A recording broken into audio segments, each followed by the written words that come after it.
on national bestseller lists. His most recent book is entitled The 6 Types of Working Genius, a better way to understand your gifts, your frustrations, and your team. In this session, commit to being a healthy and wholehearted leader, better knowing yourself and others around you. Please welcome to the summit stage, Patrick Lencioni. Oh, there it is. Thank you. Wow.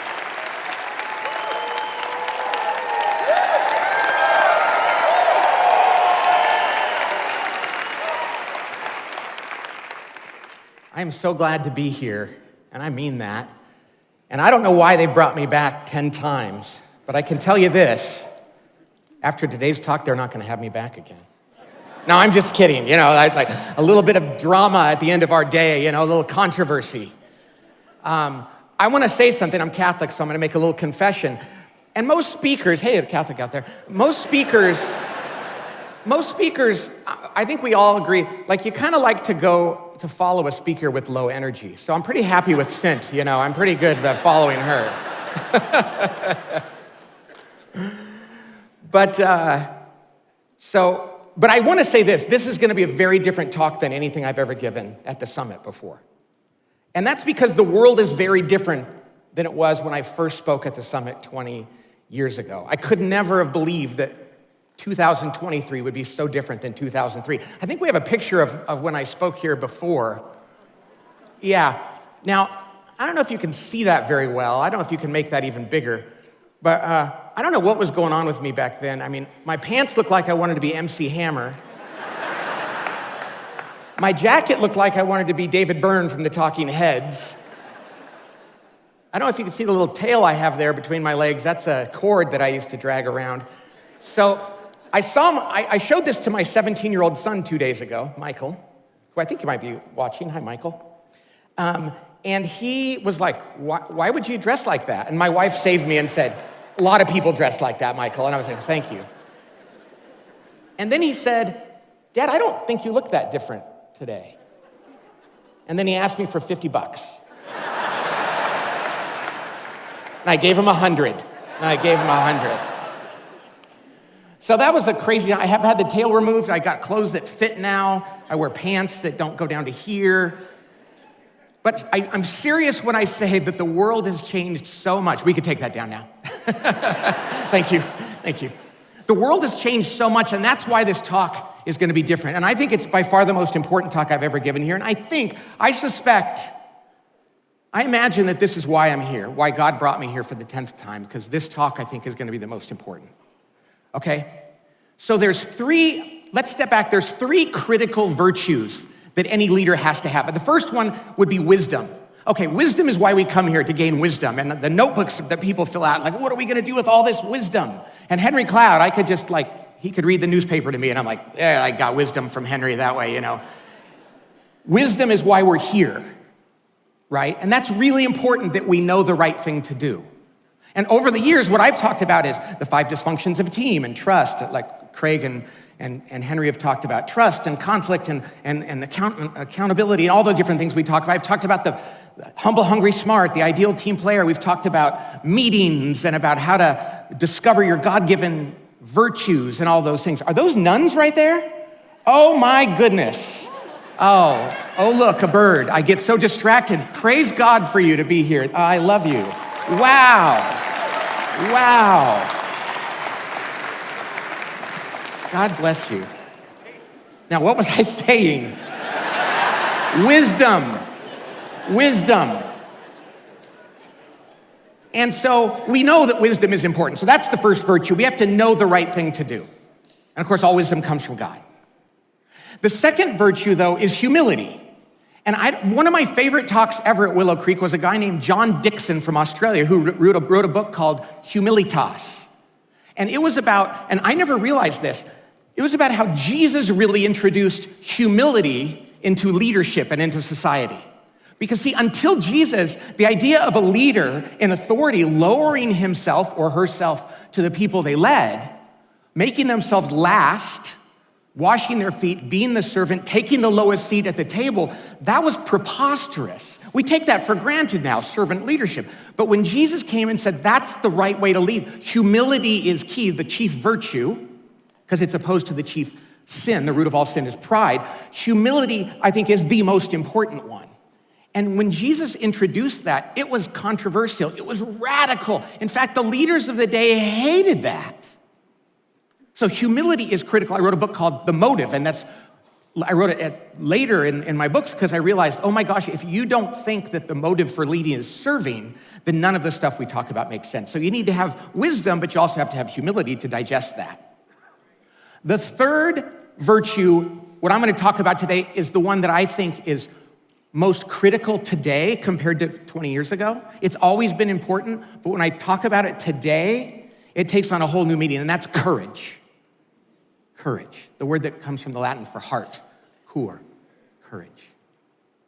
I think that today, so much more than 20 years ago, to be a leader, especially one that follows Jesus, takes more courage than we could have imagined. And to make that clear, what I want to do is talk about 3 women in the Bible and church history who demonstrated great courage and who I've come to really realize what they did. The first one is Esther. Now, for those of you that are really into the Bible, which I hope there's many here, you're like, Esther, I wrote a dissertation on Esther. I know all about Esther. But for those of you that don't know, I like to say that when people say, you know, verse so-and-so, and I'm like, oh yeah, I know what that verse, but why don't you tell me? I just want to make sure you got it right. So Esther in the Old Testament is the queen, but she's an Israelite, but the king didn't know that. Now, when you're the queen back then, you say something to the king that he doesn't like and he might replace you, and replace meaning kill.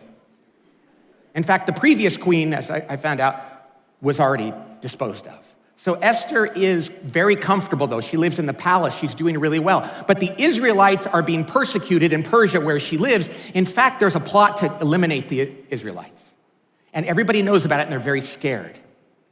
And so Mordecai, the prophet, and who, as it turns out, was her cousin, went to her and said, and you know this line, right? Essentially, he said, Esther, you got to do something about this. He says, perhaps you're here in this position of influence for a time such as this. That's what we know about Esther, right? For a time such as this. Powerful. But what he said to her right before that is the thing that I never really heard, and it sends chills down my spine. And he says to her, by the way, you don't have to answer God's call. You don't. And God's a gentleman. He gives us all free will. And he says to her, but if you don't, he'll choose someone else. And that's when I was like, oh, no, put me in. I don't know if you saw in The Chosen when Nicodemus talks to Jesus at the beginning and then he says, no, I'm not gonna go with you. I don't think I've ever seen a character cry in a way that moved me more, because he was like, oh, I just let him walk away. So we don't have to have courage and answer God's call. But if we don't, he'll move on to someone else and let us deal with the ramifications of it. That's enough to scare me to want to do it, right? A time such as this. Okay. The next woman, my wife said to me, my wife Laura said, don't forget her because she's central and the most central, and it's Mary. Now, we tend to think, oh yeah, we read the story, Mary and the angel Gabriel came to her and she said, yes, her fiat. But remember what Mary signed up for. She was going to be looked down upon, isolated, ridiculed. A sword would eventually pierce her heart. And throughout her life, when everyone else ran, she stood there at the cross. I mean, when you think about what she did, and she knew, like, I'm gonna be with child and I'm not gonna be with a man, and people are gonna wonder. And think about the social, the political, the personal courage that she had to have to be the, Ark of the Covenant for Jesus, our Savior, for 9 months, and then for the rest of her life. And she knew the suffering that was to come. So then there's Mary. And then we'll go forward 1,400 years or so to a woman, and I'm gonna actually say a girl, Joan of Arc. Okay, now I don't know about you, but I never really looked into Joan of Arc very much because I always thought, teenage girl doing all, I kind of thought, that sounds like a fairy tale, and I kind of don't want to look into it because I'm gonna be disappointed. It's gonna be like, one day she said, hey, watch out. And they said, oh, she's a saint, because I thought, what could she do? So then my son gave me a Christmas present this year, the biography, the narrative literary biography of Joan of Arc. It's written by Mark Twain. How did I go through life not knowing that Mark Twain wrote a book about Joan of Arc? How did I also go through life not knowing that Mark Twain said the best book he ever wrote by far was the biography of Joan of Arc? He said it gave him 7 times the joy of any book he ever wrote. It took him 12 years to research and 2 years to write it. See, here's what I learned. Joan of Arc's story is so historically captured. It is based on the transcripts of her trial. It is so to the minutia known. This is not a fairy tale at all. So here's her quick story. I'm going to summarize it for you very quickly. At age 15, she hears the voice of God saying, you are going to liberate your country, France, from the grip of England, who had occupied and persecuted France. I didn't realize this, but for many years, England controlled France. There was rape and pillaging going on. Not to say anything bad about our English friends that are here or watching, but back then, things were very hard in France. And Joan felt God say, you are going to liberate your nation. And you know what she did? 15-year-old girl. By the way, she wasn't just a 15-year-old girl. She was illiterate, extremely poor, and came from a remote town that nobody really knew anything about. And you know what she did when she heard that voice? She told people about it. So she was completely ridiculed by her friends and family, like, you're nuts. And she said, no, it's God saying this to me. And she persisted. And she demanded she be taken to the regional leader so she could get an audience with the king. And she went to the regional leader. He said, go home, crazy girl. So now she became ridiculed and known as the crazy girl throughout the entire region of her nation, this one region. She went back again and again, and she finally convinced this guy that she really heard the voice of God, and he sent her with a few men to try to go see the king. When she went to see the king, he didn't want to see her. They put her on a little trial, not the big trial, the little trial, to see if she was really sincere. She finally talked her way in. She kept persisting and saying, this is God's will, I'm going to keep doing it. The crazy girl. She got in to see the king, proved to him that she had heard the voice of God. He put her in charge of the nation's army. She became, at age 17, the head of the French army to fight against the English. She learned to ride a horse a few months before. She had never been in battle. Now, I know what you're thinking. Hey, but being in the 15th century, being an illiterate 17-year-old girl, I mean, they had all the power back then, so this wasn't that difficult for her. I mean, imagine what we're talking about here. And I've been hearing about what's been going on in Malawi and other parts of the world even today. Think about what it took for a 17-year-old girl to go and say, I am here to save this nation for God.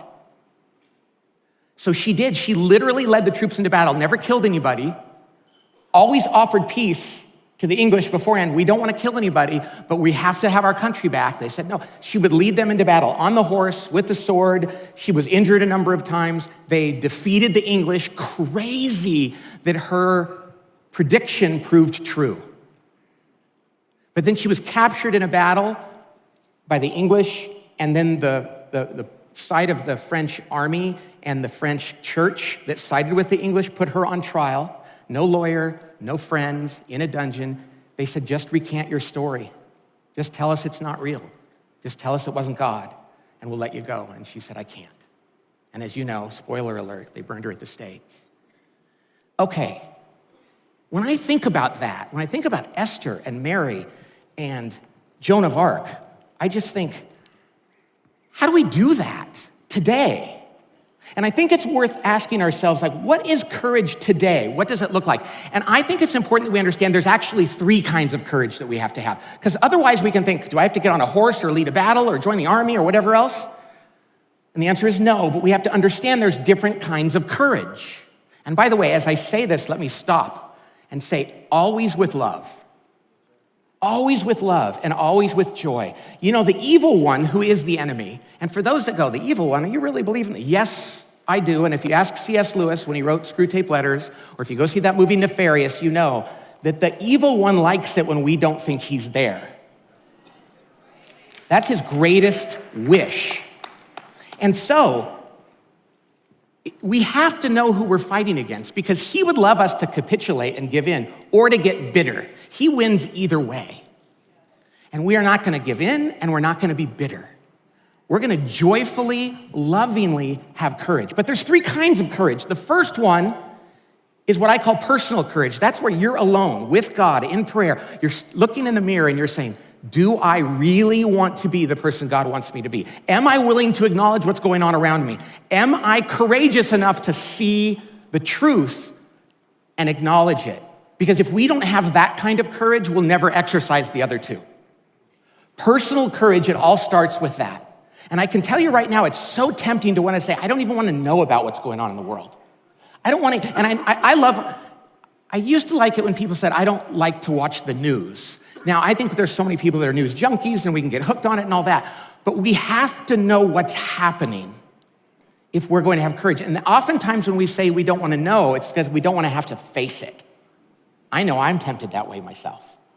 So personal courage, it starts there. The next kind of courage is the most extreme or famous kind, and that is what I call public courage. That's the courage to stand up in front of the company you lead or the church you lead or in the school you're at or in front of your family and say, I declare that I'm a follower of Jesus and I believe what he taught us. Even if the world doesn't want me to, even if the world wants me to conform to it, I will have public courage to stand and proclaim that in front of others, come what may. Okay, that's the one that many people think, oh, that's courage, but I don't have to do that. I'm not gonna be called to do that. And that you might not be. Now, keep in mind that Jesus called 12 extraordinarily ordinary people to do that. Not because they were the best speakers or the most powerful people, but he calls all of us to be ready to have public courage. All of us. But the third is the one I really want to talk to you about. Because I think this is the one that's led to the position we're in today. And that's what I call interpersonal courage. Interpersonal courage. That's the kind of courage that it takes when we're sitting with our colleagues at work, or with friends or family members at Thanksgiving, or are talking to our neighbors. And something comes up and we're like, oh, that's not good. And we say, am I going to lovingly say something? How often do we choose I'll just stay out of that? Now keep in mind, this is something I really want to make clear, and that is, if we love somebody, and this is all based in love, then we have to remember truth and grace are necessary. Because truth without grace is what you see on TV. There's people screaming at each other, and that's not grace. That's not love. But grace without truth is not love either. Both of them are forms of cruelty. And how often do we go, oh, I really should say to somebody, listen, I think there's a better way. I don't think that's gonna be good for you. I don't agree with this. I have a problem with that, and here's why. Out of love, but we don't. I think interpersonal courage is the one that is actually, for the people here in Illinois and other parts of the United States watching this and parts of the Western world, that we don't have. And the question we have to ask ourselves, and I'm with you in this, don't think I'm like walking around Mr. Courageous, I'm trying, it's hard. The question we have to ask ourselves is, what are we afraid of? Is it death and imprisonment? Well, let me tell you, there's people watching this, and God bless you all, in parts of Africa and in China and more recently in India, and certainly in places like Cuba and North Korea and Venezuela, where if they even speak up for their faith, they might very well be killed. I mean, how many of us were moved by that story, the Malawi president? He didn't I think I'll run for office. He was probably like, there are people that would kill me for threatening the status quo about the way women are treated. So death and imprisonment happens in this world today. And God bless those of you that are courageous enough to face even that. I mean, truly.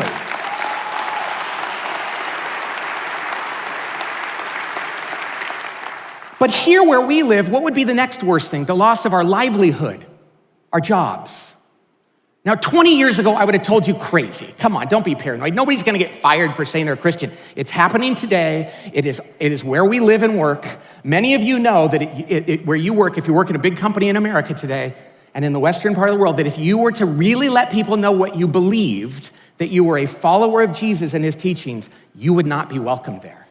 I mean, this is a reality for some of us today. And it is moving faster in that direction than we could have ever imagined. 5 years ago, I'd have even said, oh, come on. A dear, dear friend of mine is being run out of the military right now. He is a hero. He saved lives. You would have thought he'd had his ticket to ride, and they've made it very clear to him, you have no future here, purely because he said, hey, I'm a follower of Jesus, and this is what I believe. And they said, yeah, that's not okay here anymore. These are not wives' tales. I don't know why husbands' tales. These are not rumors. This is a dear friend of mine who has been very clearly told this. We live in a world where being a follower of Jesus and a leader based on the teachings of Jesus puts us at risk of losing our livelihoods. What are we going to do? And we have to go back and say, Esther, Mary, Joan of Arc, man, they were such studs. We want to be like that too. But here's the thing. I don't even think that's the biggest fear we have in our society. You know what I think it is? It's the loss of social isolation, condescension, losing some of our conveniences or comforts, or having an uncomfortable moment with the person we're talking to. I think there's many times we go, I'm not going to lose my job. I'm not going to get killed or sent to prison. I still don't want to do it because of those other reasons. Let me tell you a story. I couldn't believe this is an amazing story. There was a guy in China.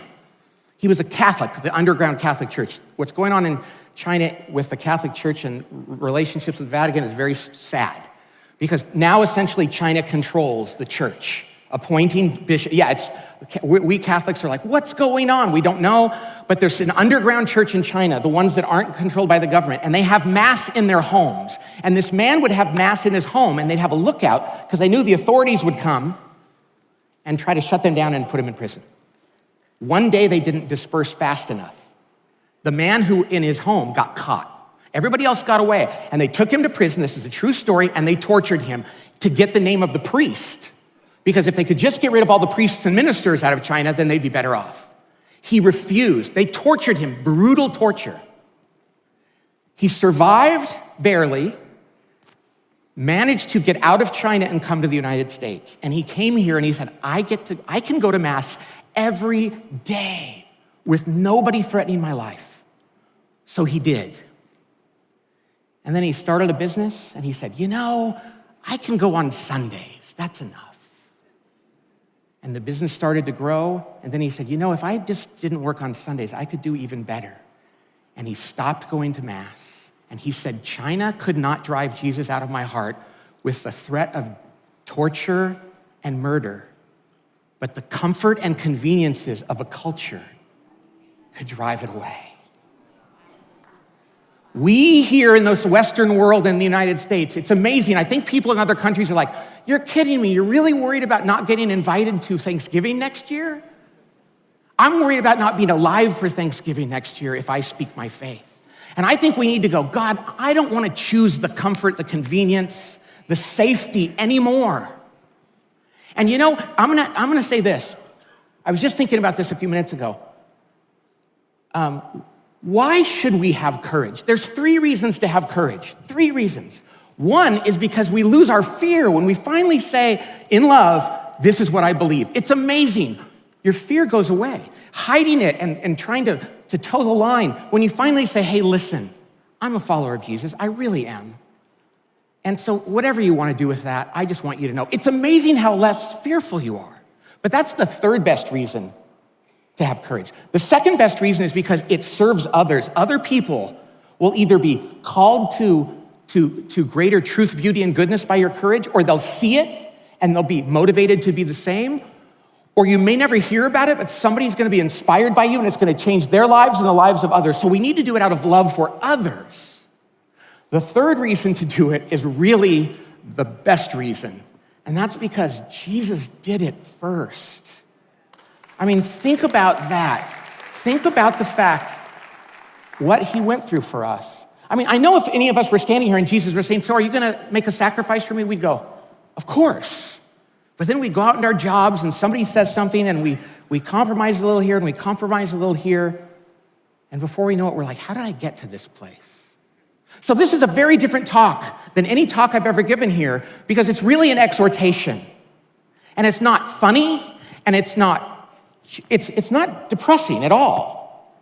You know, I love this part of the Bible when Peter and John get caught. Do you remember? And they arrest him and they say, you can't talk about Jesus anymore. And they're like, well, we're gonna talk about Jesus. And so they said, okay, let's kill these guys. And then Gamaliel comes along and says, no, don't kill them, because if they are of God, you don't want to kill them. And if they're not, it'll just go away eventually. Gamaliel talked him out of it.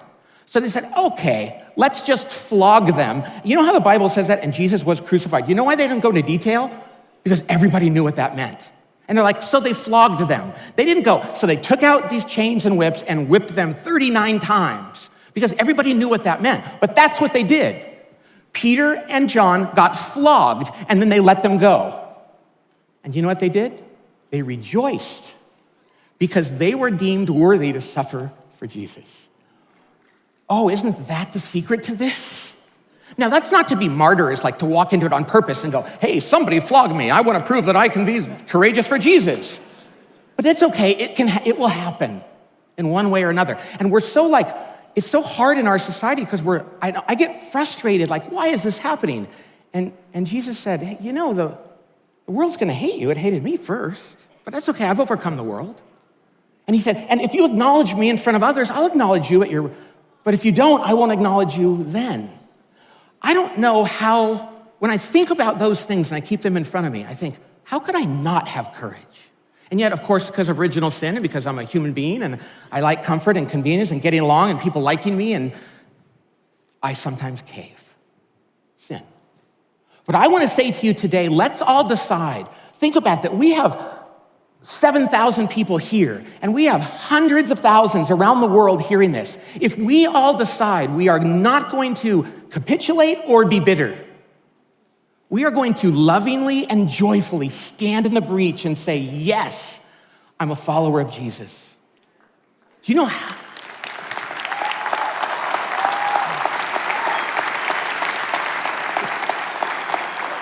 Even if 2 hours ago or 3 days ago or a week ago, that was hard to do, the next time you're going to be in that moment of truth and you're going to say, God, give me the courage right now to say what you want me to say or to face what you need me to face.